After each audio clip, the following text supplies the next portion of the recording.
What is going on, guys? It feels good to be playing meaningful football in December for the first time since 2015, and the Broncos trying to make the playoffs for the first time since winning a Super Bowl that year. This is a very important game. I've seen a lot of videos and I've seen a lot of simulations, and basically Denver can only lose one more game for the rest of the season, and if they win all the others, they have an 80% chance of getting in.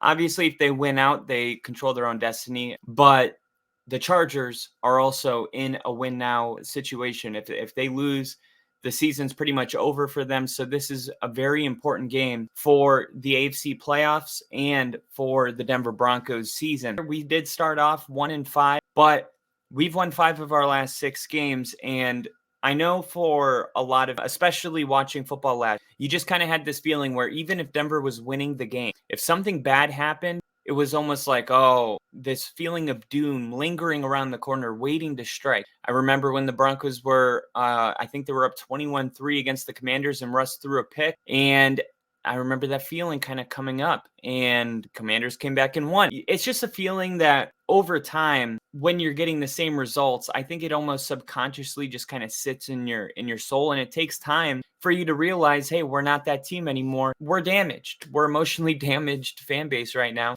and we need the Broncos to prove to us that they can overcome. And when they do that, we'll be right there, ready to believe. We'll be, man, because of course I believe in this team. I've believed in this team and the roster on it since Drew Lock was our quarterback. I've been high on Sutton and Judy. I think Greg Dulcich is going to be good. I think Russell Wilson isn't completely washed, even though there was times where it looks like he wasn't playing to the same caliber that he was playing in Seattle. I do think Sean Payton's one of the greatest coaches in the league, but it's been a rough 5-6 years. So here we are in December playing meaningful football against the Chargers. And if Denver can win this game, then all of a sudden, because I talked about that feeling in a game, but that is just an example to kind of tell you this is the same feeling in the season. The same way you felt with the Commanders when Russ threw that pick. Oh, here we go. We enjoyed it while it lasted. That is the same feeling that Bronco fans had when the Texans won. Oh, man, yeah. We had a good run. But if Denver can win this game and just get that taste out of their mouth really quick, it's like, no, we've won 6 of our last 7. Yeah, the Texans beat us. We didn't play our best football game, but that's not who the Denver Broncos are anymore. It would be very, very, I think it would change the culture getting a win. Whereas you lose back-to-back games, now you're not really confident about being able to beat Detroit, and you put yourself in a situation where you may need some other teams to start winning football games in order for you to get in. It's definitely not where we want to be, especially when the Chargers are not playing good football right now. Going into this year, I would have told you the AFC West is a nightmare at the quarterback position. Mahomes, Justin Herbert, that was the other gunslinger that we were like, this could be the next Dan Marino. He surely isn't having that type of a year. The offensive coordinator, Kellen Moore over there, I don't know if he's the problem. I think Joe Lombardi, who's now the Broncos offensive coordinator, but I think he did a lot better last season with Justin Herbert. But let's get into this matchup because it is a very, very good match, I think, for the Denver Broncos. I think this is one the Broncos should win. The overall series between the Chargers and Broncos, AFC West rivals, Denver has the lead in the overall series, 71-55-1. Last year, Denver split the series, and you may remember the Chargers wanting to get momentum going into the playoffs. So instead of resting their starters week 18, they came into Denver, who didn't even have a coach. They had fired Nathaniel Hackett, and they lost, right? How's that for momentum? That's not the only streak Denver's looking to break as far as the playoff streak. They've never won a football game in SoFi.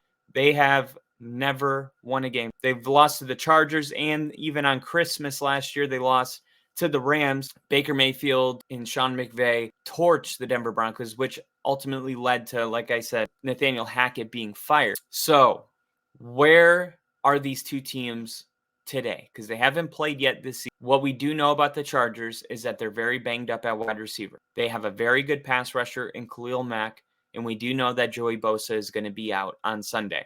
Okay, so the Chargers are very injured at the wide receiver position, and if Palmer can't go because he was limited on the injury report, if he can't go, they would need to start at tight end. Okay, they do have 2 very capable playmakers, Keenan Allen and Austin Eckler.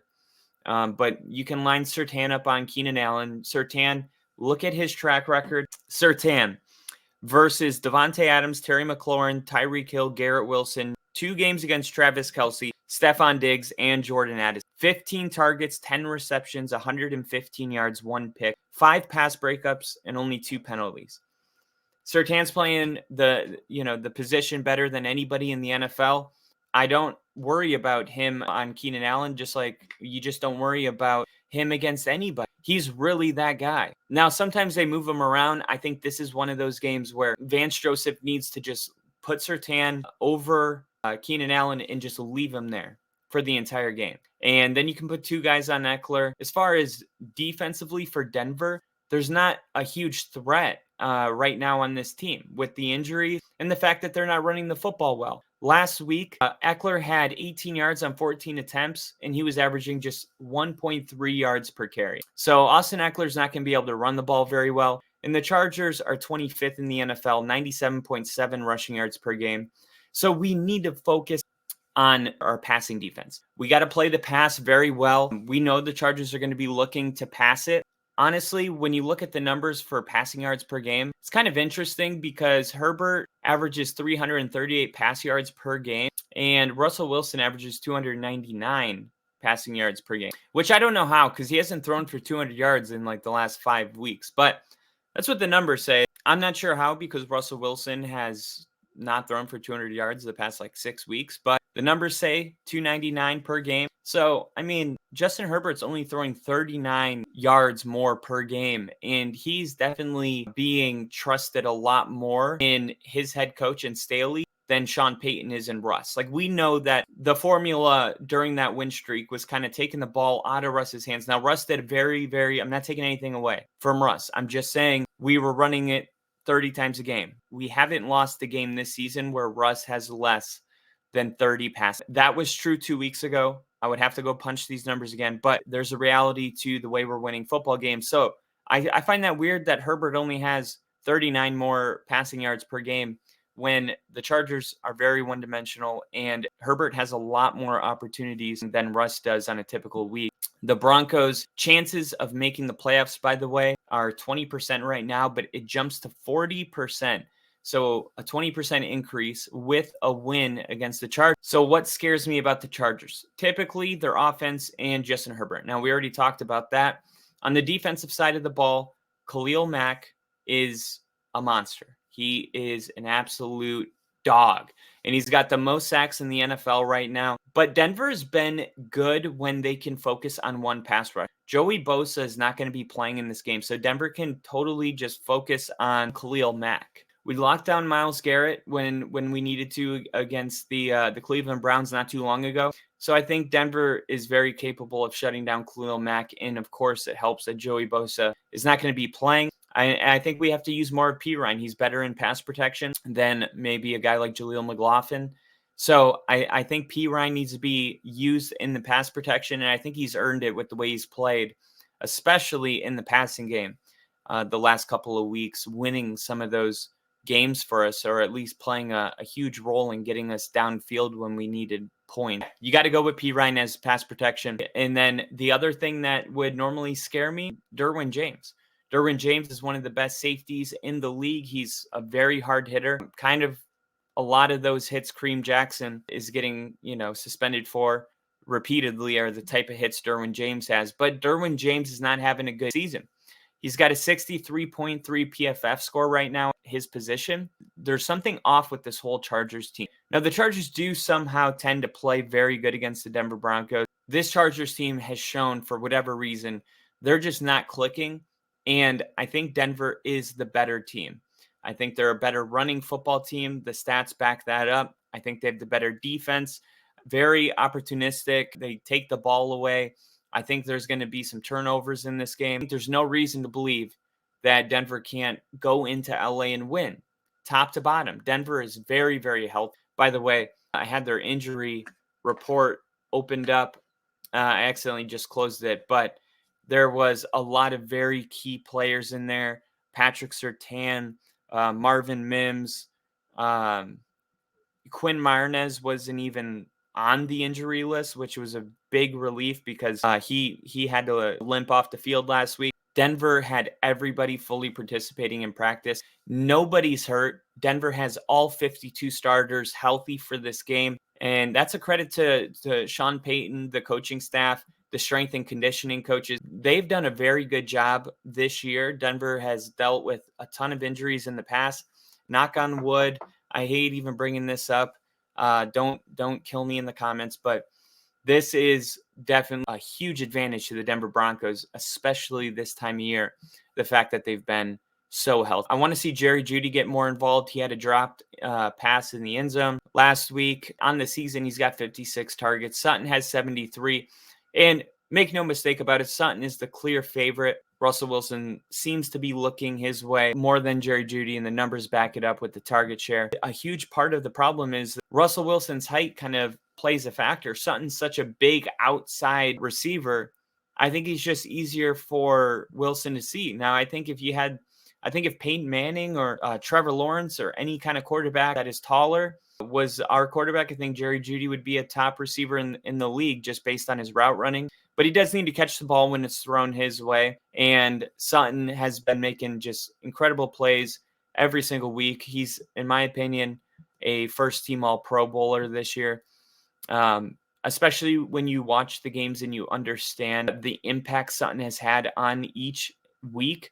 The numbers they don't tell the whole story, especially when Sean Payton doesn't have Russell Wilson throwing the ball as much as these other wide receivers, like Mike McDaniels and Tua. But the percentage of Sutton stepping up in big moments, probably unmatched. It seems like every time the game is on the line or something really big needs to happen, Courtland Sutton makes a really big play. I'm hoping that we get at least one or two of those plays in this game. Russell Wilson all time is 1-3 versus the Chargers. He lost as a Seahawk twice, and he lost as a Bronco on the away game. But then week 18, the Broncos beat the Chargers. So he was 0-3. He's on a 1-0 streak right now. Hopefully Russ can get 2 wins in a row over the Chargers. And another important detail I wanted to point out was Wilson has 42,968 passing yards, and he's going to pass Dan Fouts, who has 43,040 yards on Sunday,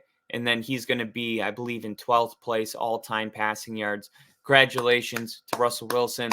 That's going to be awesome for him. Definitely going to keep the ball. The Broncos right now are 2 games behind the Chiefs, so I wanted to finish with, what do we want to happen? Are we trying to win the division? I don't really know what to say about this. It's really confusing.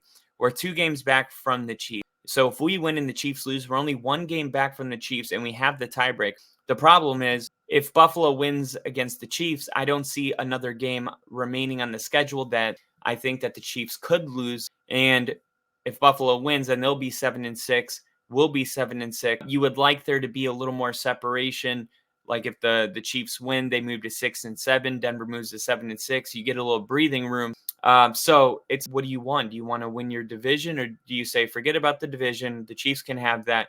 Let's secure this wild card spot. Teams like Pittsburgh losing on Thursday, that makes a big difference. So Cleveland looks like they're going to start losing games. Trevor Lawrence somehow practicing, blowing my mind. But if he can't play, Jaguars are another team 1 game ahead of the Texans that could start losing. We have other important games like the Jags playing Cleveland, right? One of those teams has to win. So all these games are extremely important. But if Denver can just win their football games, we don't even have to spend as much time worrying about all this other stuff. And this is definitely a game where I think Denver can't afford to lose.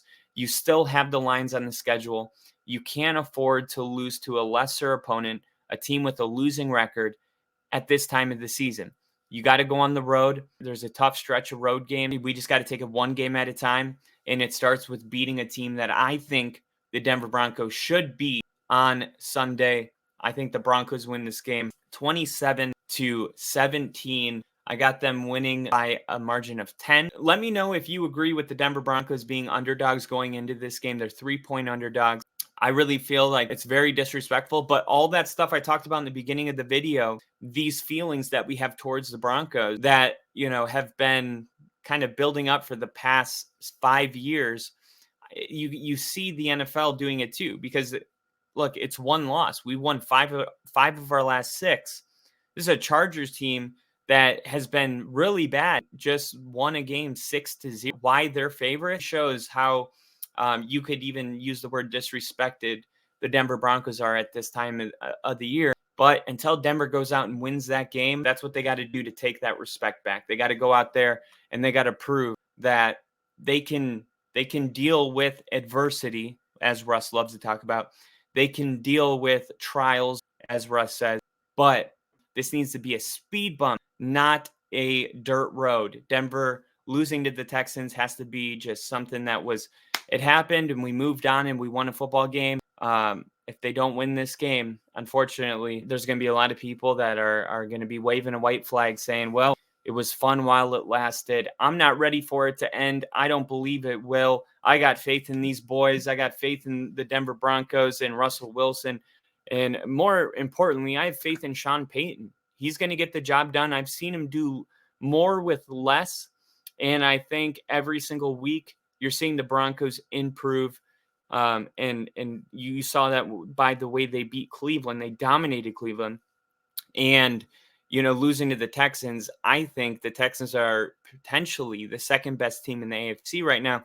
So I don't know how much I fault that even when Denver had a pretty shitty game, they still had a chance at the end of the game to beat one of the top teams in the AFC. As long as this team continues to get better each and every week. I mean, look at the Cowboys. They got blown out to the 49ers like 7 weeks ago, but they just kept getting better every single week. If the Broncos can get better every single week, by the time they get to the playoffs, they're going to be a team that people probably don't want to play. And I'm just hoping that Denver has the confidence. I want to see Russ throw the ball for 300 yards in this game. I want 3 touchdown passes. I want to see Denver exploit the second worst passing defense in the league. This is a great game for not just Russ, but this whole offense to get a confidence about them moving forward. If they can take care of business the way that I'm predicting it right now, I think the Broncos are going to be a playoff lock. Let me know what you guys think in the comments below. Thanks for listening, and always go Broncos. See you guys next time.